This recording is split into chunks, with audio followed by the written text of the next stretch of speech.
Hola, ¿qué tal? Estamos agradecidos con Dios por la oportunidad que nos da de poder dirigirnos hacia usted una vez más y poder llevarle la meditación de la palabra de Dios, que en esta ocasión hemos preparado especialmente para toda la gente que de alguna manera tiene interacción con nosotros a través de este medio. Gracias a Dios porque en este mes que estamos iniciando, vamos a tener una serie hablando acerca de las cinco solas que se establecieron o se restablecieron una vez más a partir de la Reforma Protestante. Y queremos ahondar un poco en ese tema acerca de la Reforma, acerca de algunos datos de por qué de la Reforma. Sin embargo, lo que queremos que quede bien establecido en su mente y en su corazón son precisamente estas cinco frases, cinco palabras, cinco fundamentos que tenemos como fe en Cristo Jesús. Y es bien importante que todos los que nos llamamos cristianos sepamos el origen de cómo es que llegamos hasta aquí, cómo es que Dios permitió cierto tiempo de oscuridad en el mundo, pero cómo Dios también ha levantado hombres para restablecer la palabra de Dios como autoridad máxima dentro de la iglesia de Cristo. Así que para iniciar esta serie, hablando de las cinco solas, vamos a hablar en esta ocasión acerca de solo escritura. Solo escritura. Pero antes, como introducción, quiero hablar un poco acerca de la corrupción de la iglesia, cómo es que la iglesia entró en una decadencia espiritual terrible. Para empezar, bueno, todos sabemos que la iglesia de Cristo inició en Jerusalén, Hechos capítulo 2, cuando el Espíritu Santo desciende sobre los 120 discípulos que estaban ahí en el aposento alto, que llevaban 10 días orando, esperando la promesa de acuerdo al mandato de nuestro Señor Jesucristo. Él les dijo, no se vayan de aquí, sino esperen la promesa de lo alto. Así que ellos se quedaron y recibieron esa promesa, el don del Espíritu Santo, donde Hechos 2 nos manifiesta que los 120 empezaron a hablar en otras lenguas, empezaron a predicar con autoridad, con denuedo, con poder, y empezó a haber grandes conversiones al Evangelio, multitudes que empezaron a venir a Cristo. Luego tenemos una etapa de evangelización a través de los apóstoles, uno de los más prominentes, como sabemos, el apóstol Pablo, que llevó el Evangelio a todo el sur de Europa, con el deseo de llegar hasta España, pero que no tenemos datos de que lo haya logrado. Sin embargo, sí logró esparcir el Evangelio por todo el litoral del Mediterráneo y bueno, la historia nos dice que los diferentes apóstoles tomaron diferentes rumbos para llevar el Evangelio a parte de Asia Menor, y el Evangelio se extendió, gracias a Dios. El último de los apóstoles, el apóstol Juan, que murió por ahí por el año 99 o 100 de nuestra historia, de nuestra era cristiana, nos viene a decir o a recordar cómo es que todos los discípulos, todos los apóstoles finalmente entregaron su vida para esparcir el Evangelio, pero entregaron su vida en forma literal, porque la mayoría de ellos murió al estar evangelizando, al estar compartiendo a Cristo Jesús. Y tenemos en la historia los datos de cómo es que murió cada uno de ellos. Ese amor por Cristo, ese amor por la palabra, ese amor por ese mensaje tan especial que les ordenó nuestro Señor Jesucristo de predicar. Ellos entregaron su vida. Luego tenemos el siglo segundo, donde la iglesia sigue creciendo rápidamente, y ya para el siglo tercero tenemos noticias en la historia de que el cristianismo era tan grande, era tan fuerte dentro del mismo imperio romano, que dice la historia que el imperio empezó a tambalearse por la gran influencia del cristianismo. Y llegó el momento en que el imperio romano estaba a punto de dividirse. La historia nos habla de un hombre llamado Constantino, que llegó a ser emperador por ahí por el año 300, y que tenía disputas con otro rey de nombre Licinio, con el cual estaban disputándose, y que si no lograban la unificación del imperio se iba a dividir, y esto provocaría por consecuencia un un desastre en todo el imperio al punto de que pudiera disolverse. Así que cada uno de ellos pensaba en la manera de poder unificar el imperio y poder mantener ese imperio que ya había tenido un gran tiempo durante la historia, tal vez unos 300, 400 años. Así que el emperador Constantino una mañana se levanta y empieza a decir que él había tenido un sueño. Él había tenido un sueño que sobre un símbolo, el símbolo de la cruz, que a través de ese símbolo iba él a vencer, que supuestamente a una voz o alguien, un ser divino le habló y le dijo que en ese signo él iba a vencer. Así que a partir de ese día él empieza a proclamar su conversión al cristianismo y él dice que se hace cristiano y se pone de acuerdo con Licinio y promulgan el famoso edicto de Milán decretando libertad a los cultos, a todo tipo de culto. Esto es libertad religiosa, pero con el propósito de dejar de perseguir a los cristianos, que hasta ese tiempo, como sabemos, por todo el libro de los Hechos, hasta esta fecha, el cristianismo había sido perseguido por el imperio. Es difícil discernir o saber si verdaderamente Constantino creyó en Cristo con todo su corazón, si verdaderamente fue una persona convertida. Sin embargo, en la promulgación de ese edicto que decía que ya no perseguirían más a los cristianos, fue finalmente un respiro para la iglesia, después de tantos años de persecución, de tantos hermanos muertos, de tantos hermanos ejecutados en el circo romano y todo eso, pues fue un respiro para la iglesia. Luego, este mismo emperador empezó a apoyar financieramente a los cristianos, a las iglesias cristianas, y empezó a construir basílicas en favor de los cristianos, o iglesias o grandes templos cristianos. Otorgó privilegios a los dirigentes de la iglesia, les condonó impuestos, etc. Les devolvió también algunas propiedades que habían sido confiscadas por el Estado, y así que le dio cierto derecho legal a las iglesias. Pero la historia sigue y nos dice que el sucesor del hijo de Constantino, un sobrino de él llamado Juliano, bajo la influencia de un consejero que él tenía de nombre Mardonio,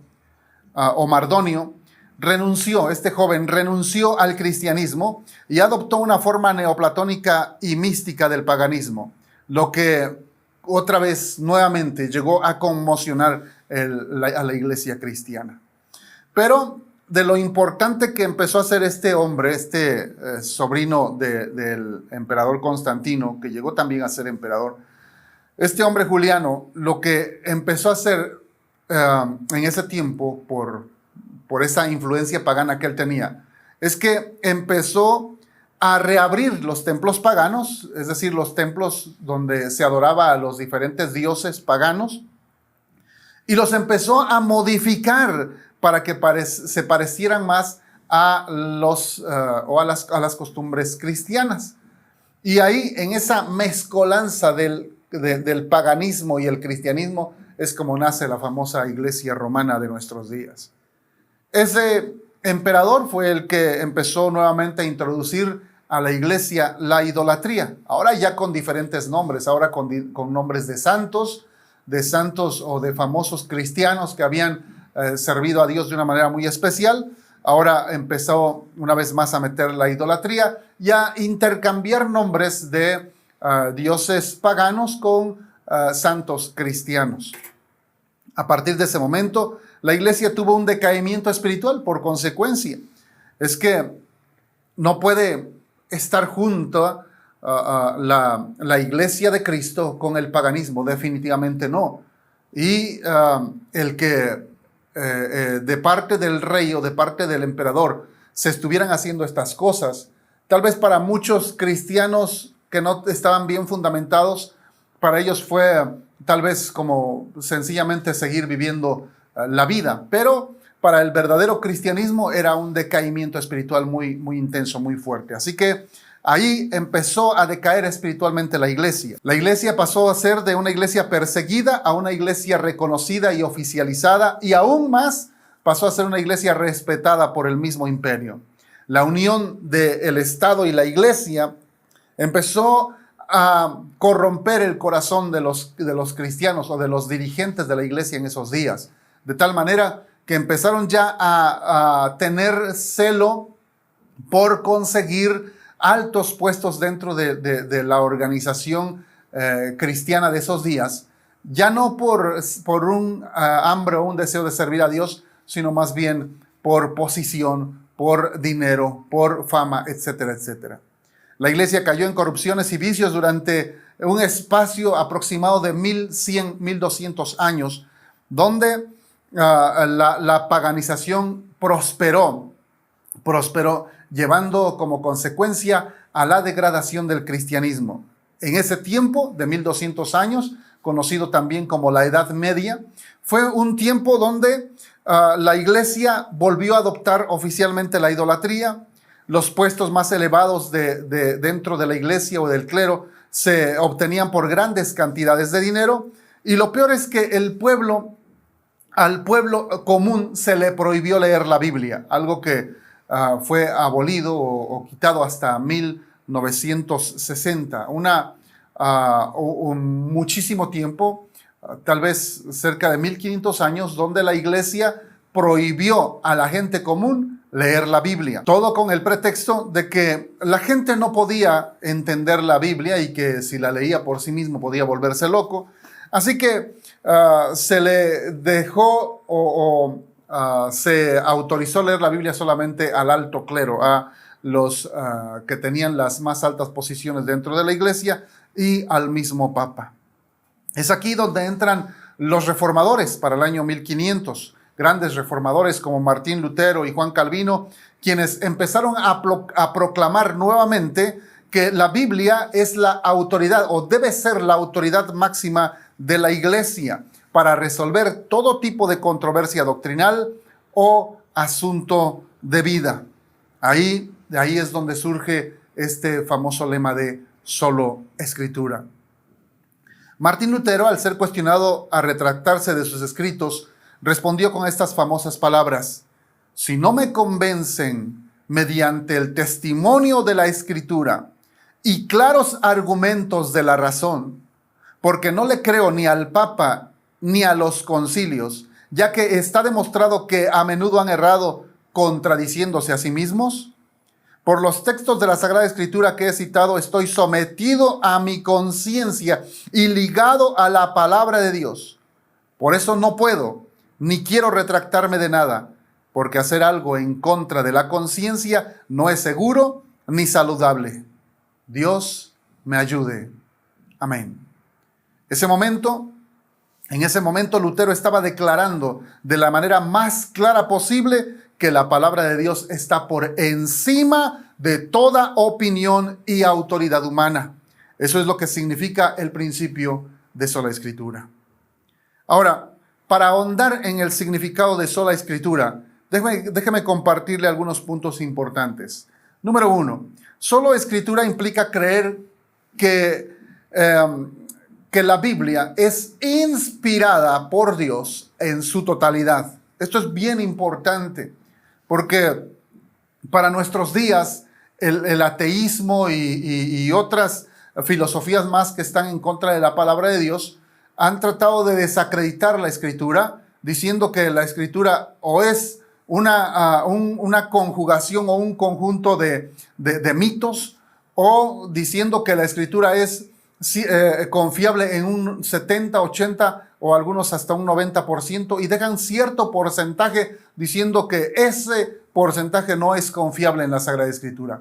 El punto es que cuando hay un lector, un estudioso sincero de las Sagradas Escrituras y encuentra que ese porcentaje no es confiable, el punto aquí es que empieza a dudar de toda la Escritura, porque dice, bueno, ¿esto será confiable o no? Y cualquier parte que él lea de la Escritura estará en duda por esa pequeña porción que a alguien se le ocurrió decir que no es confiable. Sin embargo, El decir que sola escritura implica creer en la inspiración total de la palabra de Dios. Y esto es bien importante. Déjeme compartirle dos textos. El primero se encuentra en 2 Timoteo capítulo 3, versículos 16 al 17. Allí la escritura dice: toda escritura es inspirada por Dios y útil para enseñar, para redarguir, para corregir, para instruir en justicia, a fin de que el hombre de Dios sea perfecto, enteramente preparado para toda buena obra. La primera frase dice: toda escritura es inspirada por Dios. Así que no hay palabras, frases o letras que no hayan sido inspiradas. Esto es bien importante. Esto lo reafirma nuestro Señor Jesucristo en Mateo capítulo 5, versículo 18, cuando dice: porque de cierto os digo que hasta que pasen el cielo y la tierra, ni una jota ni una tilde pasará de la ley, hasta que todo se haya cumplido. Así que de la palabra inspirada que tenemos ahora, podemos decir que el totalidad, el 100% es inspirada por Dios, sin lugar a dudas, sin lugar a errores, sin que haya agentes externos que entren como duda para la inspiración de la palabra de Dios. Como cristianos es necesario fundamentarnos en la inspiración total de la palabra de Dios y no aceptar esas opiniones de personas que atacan la escritura diciendo que o tal porción o tal otro versículo o este texto o esta historia no están en los textos originales y por lo tanto no los metan en las nuevas traducciones, porque eso también pone en duda a la confiabilidad de la palabra de Dios. Tenemos que pararnos firmes en cuanto a esto. Dios es el que tiene cuidado de su palabra. Dios es el que está resguardando su palabra. Dios mismo, a través de diferentes hombres, Él ha levantado hombres especiales, dándole dones, como en el caso de Martín Lutero y Juan Calvino, para que puedan preservar la palabra de Dios. Así que tenemos que volver a creer en esto, en la total inspiración de la palabra de Dios. Número 2, solo escritura es afirmar que la Biblia es inerrante e infalible. Esto es comparable o más bien añadido a lo anterior. La Biblia no contiene ningún error. Esto es bien importante. Oiga bien, la Biblia no contiene ningún error porque Dios no se equivoca.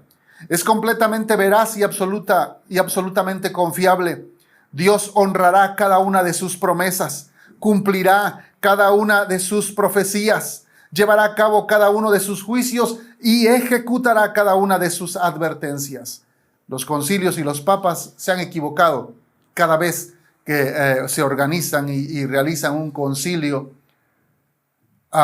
Levantan nuevas cosas y opacan las anteriores.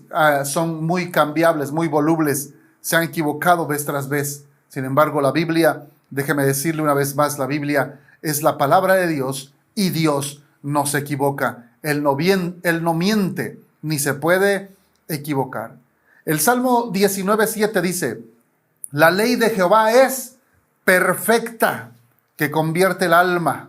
El testimonio de Jehová es fiel, que hace sabio al sencillo. La ley de Jehová es perfecta, que convierte el alma. Perfecta, ¿qué quiere decir? Que no tiene errores. Ahora vamos al Salmo 12, versículo 6, y dice ahí: las palabras de Jehová son palabras limpias, como plata refinada en horno de tierra, purificada 7 veces. Así que la palabra de Dios, volvemos a reafirmar, es inerrante, es decir, no tiene errores, e infalible, que quiere decir que no falla. En tercer lugar, sola escritura es declarar que solo la Biblia tiene autoridad suprema sobre la conciencia de los hombres. Esto se desprende de lo que hemos dicho anteriormente.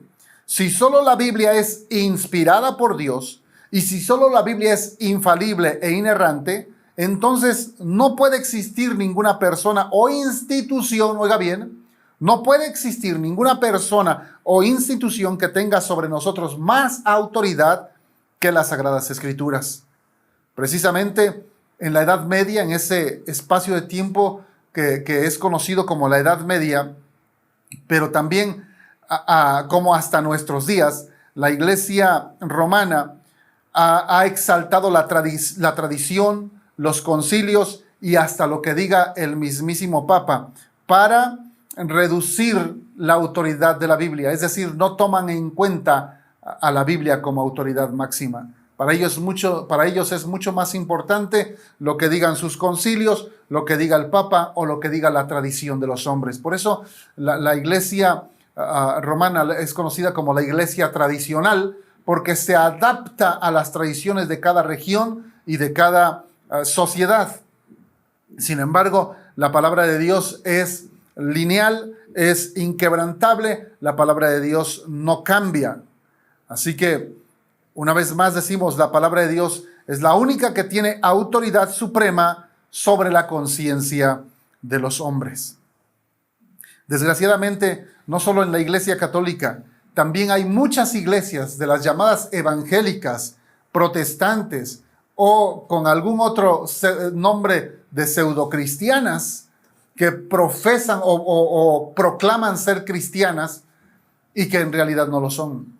Que proclaman tener a la Biblia como autoridad máxima, pero que en la práctica tienen a su apóstol, a su profeta, a sus propias tradiciones como autoridad máxima. Y desgraciadamente hay muchas de ellas en nuestros días.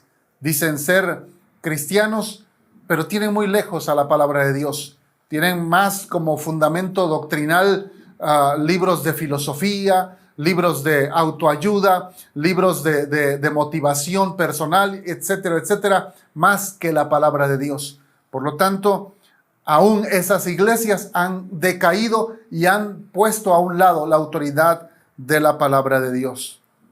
Gálatas capítulo 1, versículos 6 al 9, el apóstol Pablo le dice a los Gálatas: estoy maravillado de que tan pronto se hayan alejado del que les llamó por la gracia de Cristo para seguir un evangelio diferente. Llevaban poco tiempo de conocer al Señor, pero ya se estaban desviando doctrinalmente.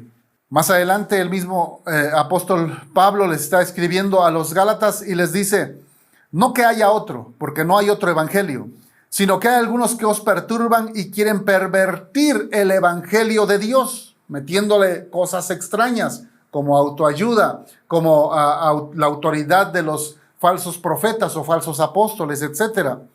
Mas si aún nosotros, dice el apóstol Pablo, mas si aún nosotros, hablando de los apóstoles, o un ángel del cielo os anunciare otro evangelio diferente del que os hemos anunciado, sea maldito. Como antes les he dicho, también ahora lo repito: si alguno les predica diferente evangelio que el que han recibido, sea maldito.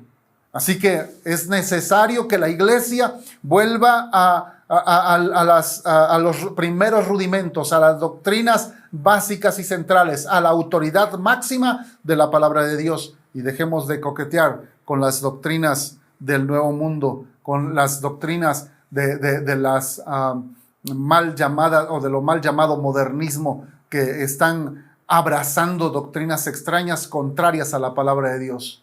Desgraciadamente hoy nos enteramos de iglesias donde están permitiendo los matrimonios homosexuales.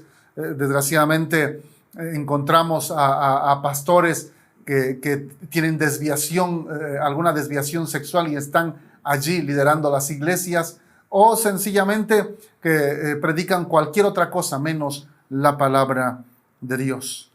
Ningún ser humano puede colocarse por encima de la Biblia, esto que quede claro.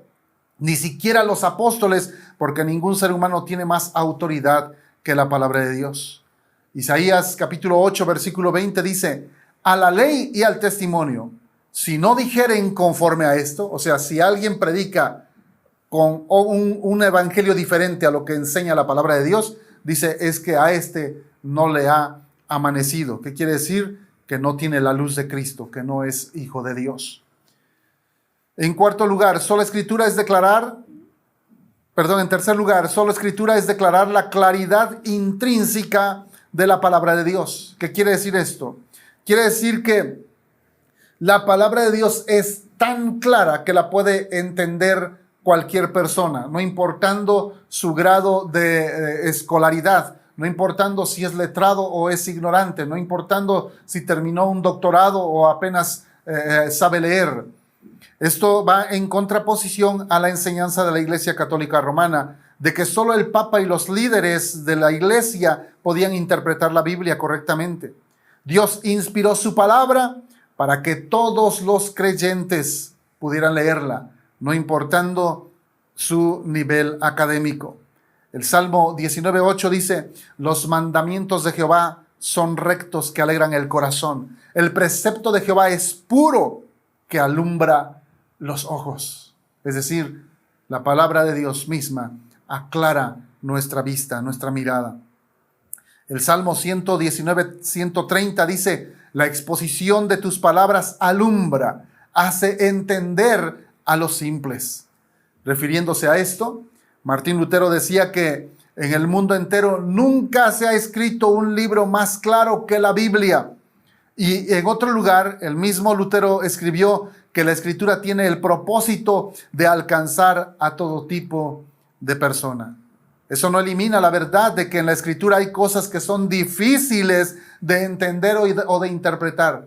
Eso es verdad. Hay cosas en la Biblia que son muy difíciles de entender. Sin embargo, debemos saber que esa dificultad de entender esas cosas no tienen tanto que ver con la misma Escritura, sino más bien con el lector. ¿Por qué? Porque al lector seguramente le falta estudiar mucho más acerca de la palabra de Dios para poder entender esas cosas aparentemente oscuras. El principio de sola escritura presupone que la completa suficiencia, oiga bien, la completa suficiencia de la palabra de Dios. Sí, la palabra de Dios es totalmente suficiente. Eso quiere decir que la Biblia tiene todo lo que nosotros necesitamos para cumplir el propósito para el cual Dios nos llamó. La Biblia no es suficiente para enseñarle a un médico a curar a un enfermo. Tampoco es suficiente para enseñarle a un médico, a un ingeniero cómo construir una casa. Pero como bien señala la Confesión de Fe de Londres de 1689, donde dice que todo consejo de Dios tocante a todas las cosas necesarias para su propia gloria, la salvación del hombre, la fe y la vida, está expresamente expuesto o necesariamente contenido en la Santa Escritura, a la cual nada ha de añadirse, ni por nueva revelación del Espíritu, ni por las tradiciones de los hombres. La Escritura entonces es suficiente para conocer a Dios en Cristo, para nuestra salvación. Es suficiente para crecer en santidad. Es suficiente para darnos consuelo en la aflicción. Es suficiente para lidiar con los diversos problemas del alma humana. Así como la Biblia es suficiente para guiar a la iglesia y a su ministerio.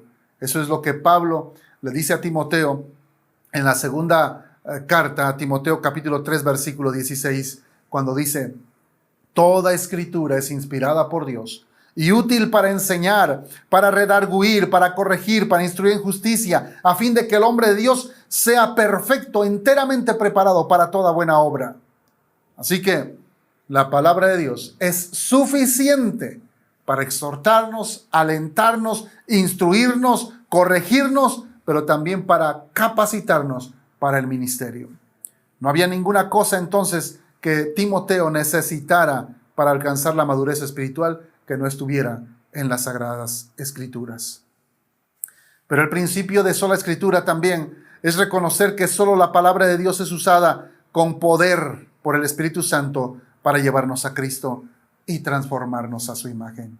Oiga bien, el principio de sola escritura es reconocer que solo la palabra de Dios puede ser usada por el Espíritu Santo para llevarnos a Cristo y transformarnos a su imagen.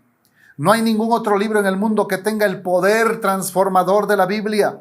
Hebreos 4:12 dice: porque la palabra de Dios es viva y eficaz y más cortante que toda espada de dos filos, que penetra hasta partir el alma y el espíritu y las coyunturas y los tuétanos, y discierne los pensamientos y las intenciones del corazón. Así que es por medio de su palabra y solo por medio de su palabra que Dios nos lleva a Cristo y nos revela a Cristo para que contemplando su gloria podamos nosotros ser transformados de gloria en gloria. Es decir, la Biblia nos muestra a Cristo para que nosotros contemplando a Cristo podamos ser transformados. La Biblia es el único libro en el mundo que tiene la capacidad de transformar a la gente. 2 Corintios capítulo 3, verso 18 dice: por tanto, nosotros todos, mirando a cara descubierta como en un espejo la gloria del Señor, somos transformados de gloria en gloria en la misma imagen como por el Espíritu del Señor. De manera que los reformadores no se inventaron el principio de sola escritura, sino que fueron guiados por el Espíritu Santo para colocar la Biblia en el lugar que le corresponde. Regresaron a la Biblia al lugar que le corresponde, de ser siempre la autoridad máxima de la iglesia. La Biblia debe ser nuestra autoridad máxima porque Dios es nuestra máxima autoridad y la Biblia es su palabra. Ahora bien, para terminar, ¿por qué debemos atesorar el principio de sola escritura? Debemos estar conscientes que fue por la labor de los reformadores y su plena confianza en el principio de sola escritura que hoy disfrutamos el privilegio de leer la Biblia en nuestro propio idioma. Casiodoro de Reina, el traductor de la versión de la Biblia que hoy conocemos como Reina Valera, pasó 12 años de su vida huyendo por toda Europa, cargando con los manuscritos del Antiguo y del Nuevo Testamento, para que el mundo de habla hispana tuviera el privilegio de poder leer la palabra de Dios en su propio idioma. Es por el principio de sola escritura que hoy podemos adorar a Dios como iglesia cada semana de la manera como Él desea que lo hagamos y no conforme a las tradiciones o las imposiciones humanas. La iglesia solo puede avanzar volviendo hacia atrás, regresando al fundamento que Dios nos ha dejado en su palabra, al principio de honrar las Escrituras con la convicción de que nuestros servicios congregacionales en el día del Señor deben ser regulados por lo que Dios nos ha mandado en su bendita palabra. Por el principio de sola escritura usado como bandera por los reformadores es que hoy disfrutamos del beneficio de la predicación de la palabra de Dios en nuestros servicios de adoración. El centro de los servicios de adoración en la Edad Media era la participación de la Eucaristía, no la predicación de la palabra de Dios. Es por eso que el altar para la celebración de la Eucaristía se colocaba en el centro de la iglesia y el púlpito para la predicación de la palabra era puesto a un lado. La predicación no era el centro, no era el medio para edificar al pueblo con las Sagradas Escrituras. Pero cuando los reformadores volvieron a colocar la Biblia en el lugar que le corresponde, en ese lugar de preeminencia al centro de la iglesia, entonces se volvió a colocar la predicación en el lugar que le corresponde. Para terminar, amigo que nos escucha o que nos ve, déjeme hacerle dos preguntas. Número 1, ¿es la palabra de Dios la autoridad suprema en su vida? ¿O se está dejando guiar por cualquier otra cosa que no sea la palabra de Dios? Recuerde, la Biblia es suficiente para cualquier asunto de vida, pero la Biblia es suficiente para llevarle en un crecimiento espiritual al punto de llegar a la madurez espiritual y servir a Dios correctamente. Número 2, ¿está su conciencia atada a la Biblia por encima de cualquier norma humana, por encima incluso de sus propias opiniones o de las inclinaciones de su corazón? Desgraciadamente en nuestros días hay una corriente muy fuerte donde la gente aconseja, hazle caso a tu corazón. Sin embargo, la Biblia dice que el corazón es engañoso y perverso. Por lo tanto, nuestro corazón, nuestras emociones, nuestros anhelos, nuestros sueños, nuestros deseos, todo debe estar ligado a la palabra de Dios, atada nuestra conciencia a la Biblia. Y eso es algo que voluntariamente nosotros hacemos al entregar nuestra vida a Cristo y al poner a la Biblia en nuestro corazón como el número uno, como lo principal. Mi oración es que el Señor nos ayude a todos, a usted que me escucha, a todos los cristianos de nuestro tiempo, que Dios nos ayude a atar nuestras conciencias a la palabra de Dios de tal manera que ante toda opinión humana que contradiga este libro, podamos decir como el gran apóstol Pablo en Romanos 3:4, de ninguna manera, antes bien, sea Dios veraz y todo hombre mentiroso. Y de esta manera, solamente hacerle caso a Dios y a su palabra, teniéndola como autoridad máxima, y poner a un lado cualquier otra opinión humana. Amigo que me escucha, le invito a que haga o tome una decisión en este momento. ¿Y qué decisión es? De tomar a la Biblia, a la palabra de Dios, como su autoridad máxima, pero también a atesorarla, a valorarla, al punto de dar su vida por las Sagradas Escrituras. ¿Se imagina si en nuestros días, en nuestro país, aquí mismo, empezara una persecución en contra de la iglesia y nos obligaran a quemar nuestras Biblias como ha sucedido en otros países? ¿Usted qué haría?